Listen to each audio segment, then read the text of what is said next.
Some people don't raise their voice. They don't shout. They don't insult you openly. They smile. And yet, after talking to them, you feel smaller than you did before. The conversation was calm. The words sounded harmless. Nothing obvious went wrong. So, why do you walk away replaying in your head? Why does your chest feel tight? Why do you feel quietly dismissed, subtly undermined? This is how emotional dominance usually begins. Not loudly, but quietly. People who like to put others down rarely look cruel on the surface. In fact, many of them appear confident, composed, even successful. They don't need to announce superiority. They imply it. A small comment about your idea. A joke that cuts just a little too deep. A reminder of your mistake mentioned casually, as if it's nothing. And you tell yourself you're being sensitive. You tell yourself they didn't mean it that way. You tell yourself to move on, but your body doesn't move on. There's a strange emotional weight that lingers after interactions like this.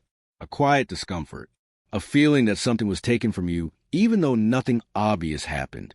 And that's because what you experienced wasn't accidental. People who habitually put others down are not driven by strength. They are driven by insecurity that learned how to dress itself as confidence. At some point, often early in life, they learned a painful lesson. Being themselves wasn't enough to feel safe. So they adapted. Some people adapt by becoming quiet. Others adapt by pleasing everyone. And some adapt by learning how to step on others emotionally just enough to feel taller. Putting others down becomes a way to regulate their inner instability. Not because they enjoy hurting people, but because in that moment, they finally feel steady. If you strip away the behavior, what you usually find underneath is fear. Fear of being overlooked. Fear of being exposed. Fear that if they are not superior, they will be invisible. For these individuals, self-worth doesn't grow internally. It's measured externally. And comparison becomes a shortcut.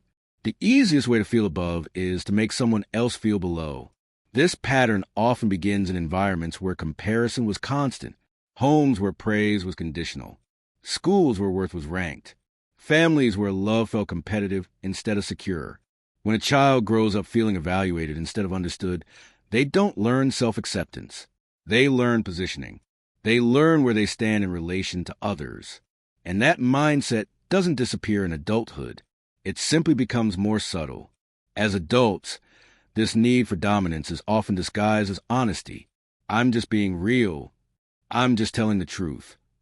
I'm just trying to help you improve. But real honesty does not shrink people.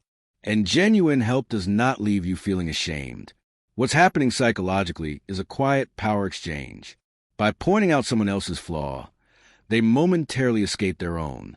By highlighting another's weakness, they distract from their vulnerability. The relief doesn't last, so the behavior repeats. The comments return. The subtle jabs continue. The comparisons never stop, not because you keep failing, but because they keep needing reassurance. And here's the part most people miss.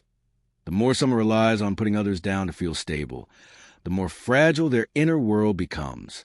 Their confidence depends on someone else always being lower. And life doesn't allow that forever. Sooner or later, they encounter someone they can't diminish, someone who doesn't react, someone whose presence doesn't shrink. And that's when their behavior intensifies. They become sharper, more critical, more dismissive, because nothing threatens a fragile ego more than emotional independence. People who are secure don't need to dominate conversations. They don't need to win every interaction. They don't need to correct others constantly. They aren't threatened by different opinions.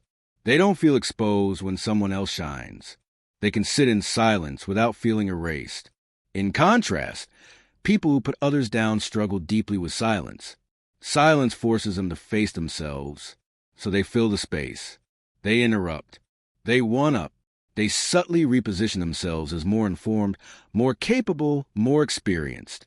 And when you challenge them, they rarely respond with curiosity. They respond with defensiveness.